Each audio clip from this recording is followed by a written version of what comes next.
Aggiornamento di calciomercato Inter dopo la chiusura del mercato invernale, perché in realtà il mercato non chiude mai, soprattutto per quanto riguarda il mercato di gennaio, che dall'Inter e non solo è stato usato molto per gettare le basi e programmare anche la prossima sessione estiva, come abbiamo avuto modo di commentare anche nelle ultime ore. La notizia più importante in questo momento riguarda sicuramente Stefano Sensi, perché come sapete, immagino, è saltato di fatto il trasferimento di Sensi all'Leicester. C'erano già tutti gli accordi, era tutto fatto, il giocatore era volato in Inghilterra, aveva superato anche le visite mediche, però poi non si sono sbloccati alcuni dettagli relativi al fair play finanziario per la squadra inglese e quindi Sensi di fatto torna all'Inter e torna in questo momento a disposizione di Simone Inzaghi. Quindi inevitabilmente questo cambia alcune cose dentro l'Inter e ora ne parliamo subito, mentre nel frattempo sono arrivate anche delle novità di mercato riguardanti soprattutto Zielinski dopo le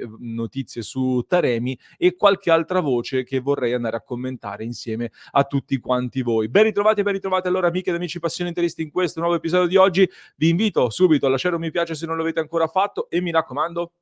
iscrivetevi al canale, clic sul tasto iscriviti così non vi perdete neanche uno dei nostri aggiornamenti quotidiani, tutte le notizie, gli approfondimenti e soprattutto le live, le nostre dirette nell'avvicinamento a Inter-Juventus, che non c'è bisogno di dirlo, bisogna viverlo tutti insieme. Partiamo da Sensi, allora, che doveva andare all'Leicester. All'Inter avrebbe comportato anche dal punto di vista del bilancio un affare comunque interessante, perché nell'immediato c'era un risparmio di circa 2 milioni di euro come ingaggio da qui alla fine della stagione, ti avrebbe fruttato circa 500.000 euro subito più un paio di milioni al termine della stagione, quindi ti saresti liberato anche di un giocatore che a bilancio paradossalmente è tra quelli che ti pesano di più se lo paragoniamo soprattutto al minutaggio che sta avendo nell'Inter e quindi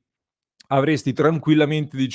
coperto i 6 mesi di Buchanan a livello di bilancio e creato un risparmio comunque molto utile. E invece, purtroppo, niente da fare. C'è da dire che ottimisticamente non è detta l'ultima parola, nel senso che ci sono ancora dei mercati aperti in cui eventualmente Sensi può ancora trasferirsi. Non dico magari, ci sono diversi mercati particolari, mi sembra tipo il Brasile, l'Argentina, sono ancora aperti. Dubito possa andare in uno di questi mercati, però che ne so, ci sono gli Stati Uniti che fino a fine aprile potranno fare ancora operazioni, c'è la Svizzera per qualche settimana ancora, c'è la Turchia fino al 9 febbraio e in Turchia molto spesso vengono a pescare giocatori dalla Serie A, quindi chissà che magari non possano aprirsi degli scenari a sorpresa con questi altri mercati aperti da qui in avanti. Anche se c'è da dire ovviamente che in questo momento lo scenario più plausibile ci fa pensare ad una permanenza di Sensi all'Inter e a questo punto immagino anche che Buchanan prenderà il posto di Quadrado nella lista Champions, per cui Sensi dovrebbe rimanere ancora una volta fuori dalla lista UEFA che verrà annunciata tra poche ore, ma ti può venire utile eventualmente per il campionato, nella lista Serie A rimane e anche se ha giocato molto poco, sicuramente, considerando che ci sono tanti dubbi tra i tifosi da quello che leggo sugli attaccanti e Klassen sta ancora oggi giocando molto poco, Sensi magari ti può diventare da qui in avanti un'alternativa a centrocampo con appunto un Klassen che puoi utilizzare anche a ridosso degli attaccanti per avere un'alternativa in più lì davanti. Poi, chissà, volendo un po' sognare e sperare in positivo, c'è una possibile sliding door, diciamo, qui vicino, nel senso che Stefano Sensi, se vi ricordate, si era fatto male proprio in un Inter-Juventus ad inizio ottobre del primo anno e da lì cominciarono poi tutti i suoi problemi dopo essere partito molto bene con l'Inter. C'è un Inter-Juve alle porte in questo momento e magari, ecco, questa ricorrenza può essergli favorevole e magari potrebbe diventare, ne abbiamo parlato in queste ore, la speranza, un po' il nuovo Brozovic che doveva andare al Siviglia, poi invece è rimasto ed è diventato fondamentale per l'Inter. È una speranza che serpeggia magari tra tanti tifosi. Io sinceramente ci credo molto poco, mi accontenterei anche di un minimo contributo che possa aiutare in questa corsa verso lo scudetto. Detto questo, voltiamo pagina, l'Inter come detto si sta già portando avanti molto per il futuro, abbiamo parlato anche di Taremi per cui l'Inter ha già informato il Porto della trattativa ed è quasi sicuramente il primo colpo a zero per l'estate, trovate già altri approfondimenti sul nostro canale su questo attaccante iraniano in arrivo dunque a parametro zero. Il secondo colpo a zero con ogni probabilità a questo punto sarà Piotr Zielinski, il centrocampista polacco del Napoli, secondo la Gazzetta dello Sport, ne ha parlato proprio in queste ore il quotidiano, l'Inter ha comunicato anche al Napoli diciamo l'aver avviato questa trattativa per il centrocampista polacco, una sorta di formalità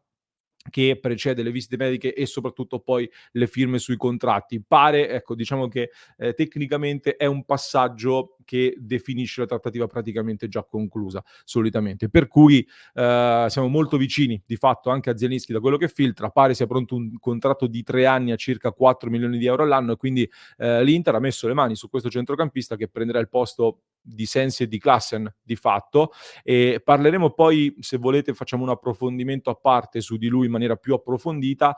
però faccio notare come sia Taremi che Zielinski decidono di accettare l'Inter,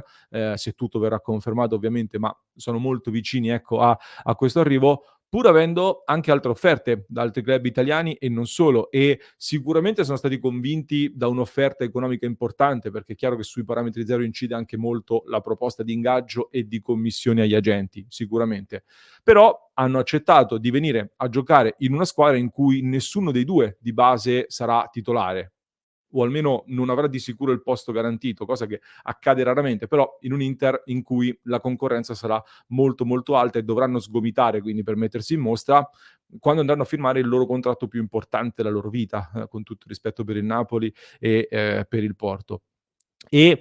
diciamo avrebbero potuto scegliere comunque quindi anche dei progetti in cui essere più protagonisti fin da subito, invece scelgono l'Inter e questo secondo me è un qualcosa di molto interessante da sottolineare, da ricordare. Una scelta che, reputo anche molto indicativa del livello, ecco, che il progetto Inter ha raggiunto a livello di credibilità e di attrattiva nei confronti dei giocatori. Aggiungo che il probabile arrivo di Zielinski ho visto, ecco,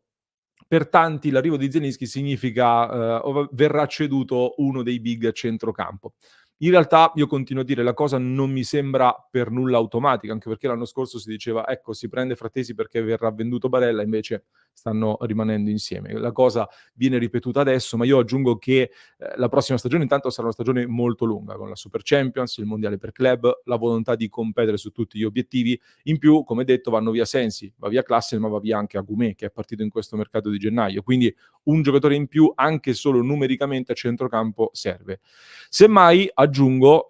ti metti in una condizione in cui intanto prendi un giocatore forte, che conosce la Serie A, colpo molto marottiano in questo senso. Poi ti cauteli anche per l'eredità di Mkhitaryan a cui hai rinnovato il contratto e in caso di offerte per un big a centrocampo, ecco, se arrivano cose veramente irrinunciabili, impossibili da rifiutare, comunque ti sei già un pochino coperto.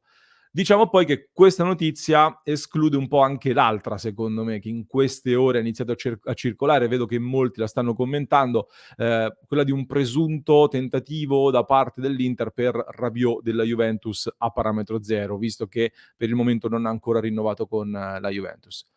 Per carità, può essere una manovra di disturbo da parte dell'Inter nei confronti della Juventus, cosa che ci starebbe anche. Può essere anche un tentativo serio,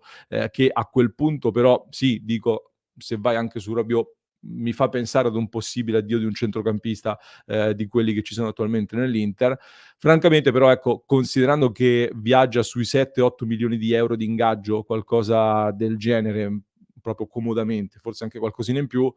vorrebbe dire andare a prendere un giocatore, Rabiot, che lo fai diventare subito il più pagato della rosa dell'Inter e mi sembra uno scenario francamente complicato. Fatto sta comunque che